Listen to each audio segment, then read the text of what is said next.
diplomacia internacional y sobre todo que este ataque preventivo, que no es otra falacia, otro neologismo, otro si se quiere eufemismo para decir un ataque unilateral que han lanzado tanto Estados Unidos como con Israel, porque la presión israelí era sostenida en ese sentido para lanzar este ataque a Irán, no se ajusta al artículo 51 de legítima defensa. No había una amenaza real del régimen de Irán a Estados Unidos en este momento.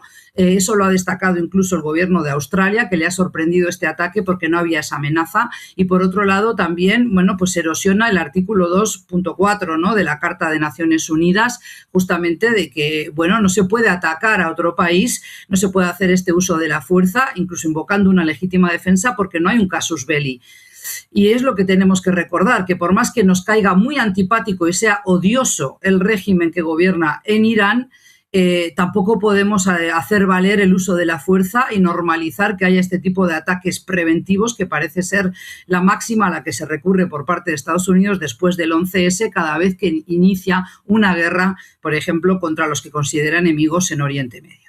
Justamente decíamos, Juan, Susana, hace unos momentos que no conocíamos acerca de las muertes en este ataque o tras estos últimos ataques, y ahora llega información de último momento que la Media Luna Roja confirma ya más de 200 muertos en Irán. Estaríamos hablando de 201 muertos y 747 heridos, según confirmó, hay que repetirlo, el portavoz de la Media Luna Roja a la agencia oficial iraní, la ISNA. Entonces, esa es la información por el momento de cuáles serían las bajas tras los ataques perpetrados el día de hoy por parte de Estados Unidos e Israel contra territorio iraní. También hay que decirlo que vía SMS autoridades iraníes han pedido que los habitantes, los ciudadanos que se encuentran en Teherán evacúen la capital iraní. Esa es la información que circula en estos momentos en agencias y en medios de comunicación. Ahora preguntarle, Juan, finalmente, aunque en un principio Irán dijo de manera muy clara que respondería con fuerza ante cualquier ataque por parte de Estados Unidos y por parte de Israel, ahora se dice ya interesada en más bien la desescalada, esto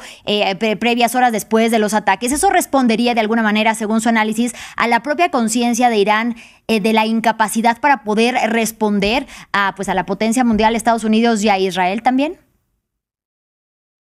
Sí, a ver, en geopolítica hay un criterio que es la diferenciación entre lo que es la táctica y la estrategia. La táctica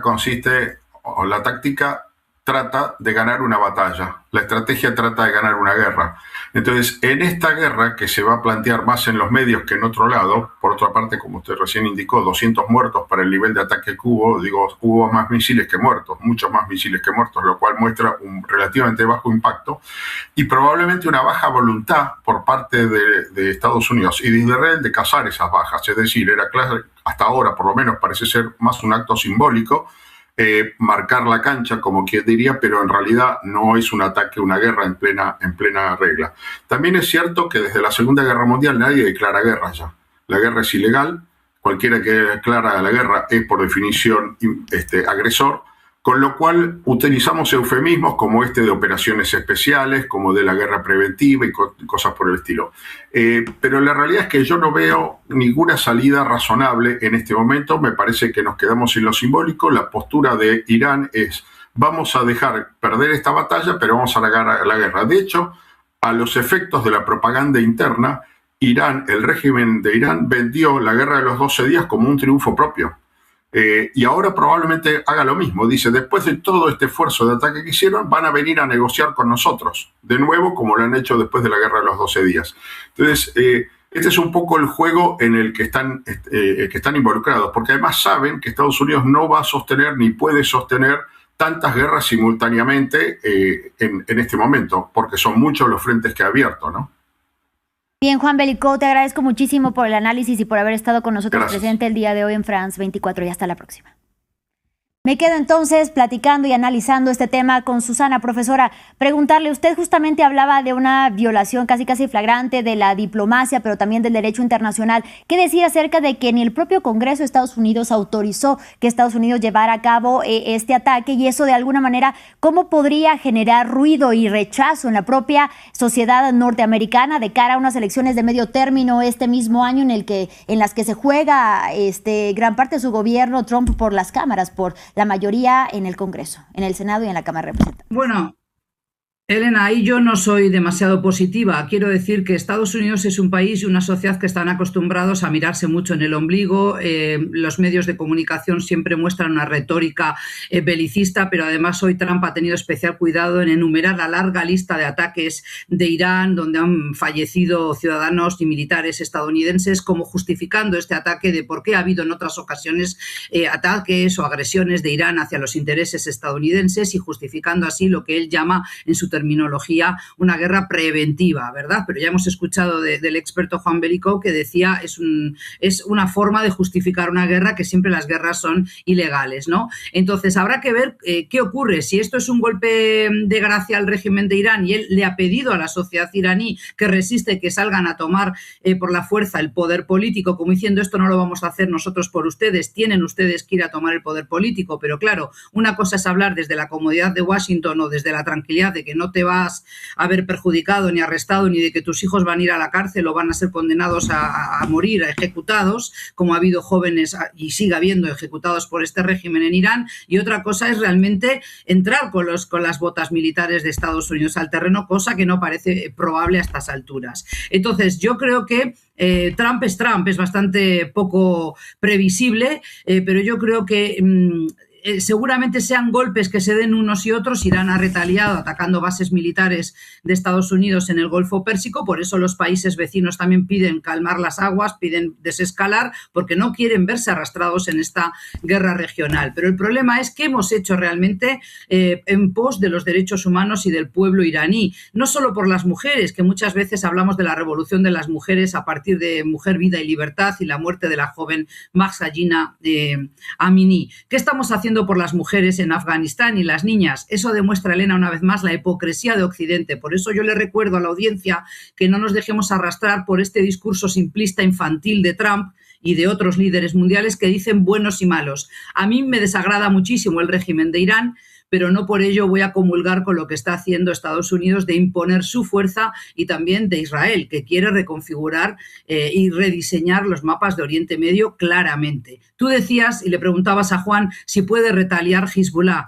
¿Cuánto más nos pueden mentir? Si ya le asestaron golpes Israel desde el 2023 hasta ahora, ¿cuánta fuerza de retaliación, qué capacidad de rearme tiene Hezbollah hoy día? ¿Qué capacidad de rearme tiene Hamás? ¿Cuándo nos mintieron? ¿Cuando nos dijeron que habían terminado con esa amenaza, o ahora que nos vuelven a decir que están en un vecindario peligroso? Eso es lo que hay que tener en cuenta, no caer en este tipo de discursos simplistas. Y justamente, Susana, recalcar por lo que usted nos dice, usted está hablando de Hezbollah y también de Hamás. Yo le hablaría del propio Irán, que supuestamente después de la guerra de los 12 días ocurrida en junio, que también atacaron conjuntamente Estados Unidos e Israel, habían dicho que ya habían mermado casi del todo o en gran medida las capacidades nucleares de Irán. Y ahora se argumenta nuevamente que Irán estaría construyendo un arma nuclear y que se tiene que atacar o quitar de raíz el problema que, según Donald Trump, pone en peligro a la propia sociedad norteamericana. En ese sentido, quisiera que siguiéramos hablando acerca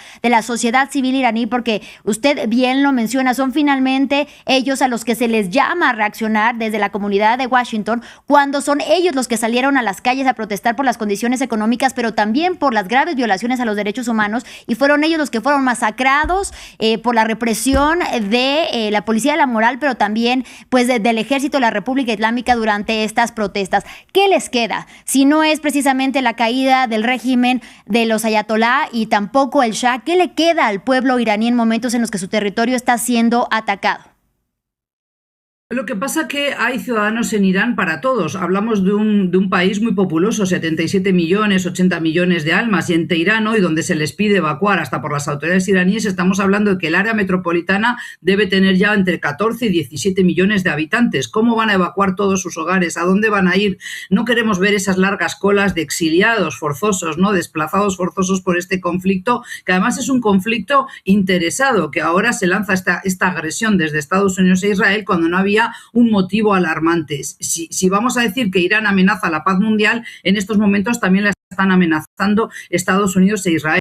Y no por ello vamos a decir que yo estoy a favor del terrorismo islámico Eso son patrañas simplificadoras de los discursos. En realidad lo que estamos hacer hecho, además, asir la mano de cualquiera que les venga a salvar de lo que ellos entienden que es una situación donde se están ahogando, los asfixian económicamente, pero por otro lado los apalean hasta la muerte. Con lo cual, en esas circunstancias, así como hubo venezolanos que aplaudieron el quiebre de la soberanía, la ruptura de la soberanía de Venezuela por parte de Estados Unidos con tal de ver apresado y sacado del país a Maduro, hoy estarían dispuestos a asir la mano de estadounidenses e israelíes si le sacan de encima la pata de este régimen tan represivo. Pero eso no significa que va a traer ni derechos humanos, ni reconciliación social, ni que mucho menos signifique que hay un plan recambio para llevar la democracia a aquel país. Y yo pido a toda la audiencia latinoamericana de France 24 que recuerde cuando Estados Unidos ha intervenido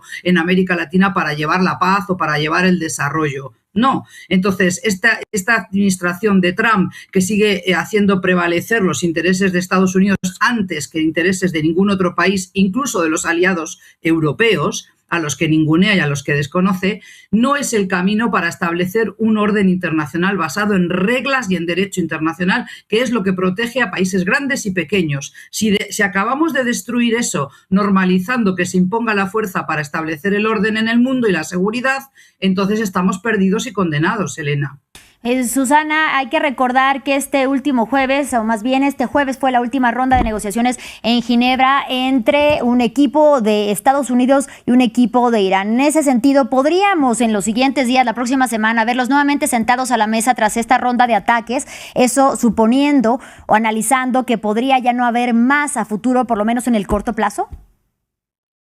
Bueno, evidentemente van a tener que negociar a menos que quieran ir a una deflagración completa. Y ya hemos escuchado que hay razones de peso para pensar que ni Estados Unidos quiere prolongarse en esta guerra, porque Trump prometió acabar con guerras interminables y lejos de ello las está provocando él mismo. Pero por otro lado, al régimen de Irán no le queda otra que negociar para mantener su supervivencia, porque ahora de lo que se trata aquí es de sobrevivir. El régimen de Irán sabe que tiene los días contados dentro de casa, pero que si además osa retaliar y hacer un mal cálculo, y sabemos que estas guerras pueden llevar a esa toma de cálculos errados que finalmente acaben incluso con la supervivencia de este régimen, que arrastraría a muchos que han capitalizado, que han logrado beneficios, pingos beneficios, y vivir a costa de privilegios que obtienen ellos, pero a costa de derechos humanos que han sido cercenados para la población iraní. Con lo cual estamos en la cuerda floja todo el tiempo, pero muy probablemente tengan que negociar. Por eso también es importante destacar que el ministro de Exteriores omaní, que era el actor más importante en ese acercamiento entre Estados Unidos e Irán para negociar en Omán, en el Sultanato de Omán, justamente todas las condiciones para recomponer la relación, si se puede decir así, y para negociar las condiciones de cómo puede llevar adelante ese plan nuclear. Irán está muy molesto porque esto ha dinamitado esa diplomacia, como yo decía, y por tanto estamos otra vez en la casilla cero del juego, ¿no? De parchís, diríamos así, cada uno moviendo, o en el ajedrez, ¿no? Moviendo sus peones. Pero claramente esto desestabiliza la región. Ya hemos visto que se ha cerrado el estrecho de Hormuz, que afecta a lo marítimo, a lo que es los fletes y la navegación del comercio, no solo el petróleo, que es muy importante. Entonces, esto el lunes vamos a ver cómo repercute en las bolsas, ¿no? Y sobre todo a mí lo que me preocupa personalmente es qué pasa con los derechos humanos del pueblo iraní, qué pasa con esas personas que ahora no saben a dónde ir y que temen lo peor, ¿no? Esta escalada, y no sabemos cuándo será el próximo ataque, si lo habrá de parte de la aviación estadounidense, que además, como hemos dicho, ha movilizado a muchos buques en el terreno, con lo cual todo hace prever que podrían resistir allí semanas, Elena. Ahora, quisiera que habláramos, por favor, profesora, acerca de este armamento nuclear. Hay que decirlo, el 87% aproximadamente del armamento nuclear a nivel mundial está concentrado entre Rusia y Estados Unidos. ¿Por qué preocupa principalmente este armamento nuclear por parte de Irán? Claro, y esto es una pregunta que nos hemos hecho analistas que estudiamos Oriente Medio hace muchos años. ¿Por qué le preocupa tantísimo a Estados Unidos que Irán tenga el arma nuclear? Para mí sería lo lógico que ningún país la tenga, que haya un pacto y que haya negociaciones para que ningún país pueda tenerlo. Pero ¿por qué Irán no puede hacérselo? Ha vuelto a decir Trump en su alocución, en su vídeo: nunca vamos a permitir que tengan el arma nuclear, lo cual le da rienda suelta a los radicales del régimen en Irán para decir, pues es cuando queremos tenerlo, porque es nuestra baza de disuasión. ¿Y por qué se se le ha permitido a India y a Pakistán tener el arma nuclear? ¿Alguien que conozca a Pakistán por dentro puede soñar, puede explicarme por qué la sociedad pakistaní, el régimen o el gobierno que gobierna, vamos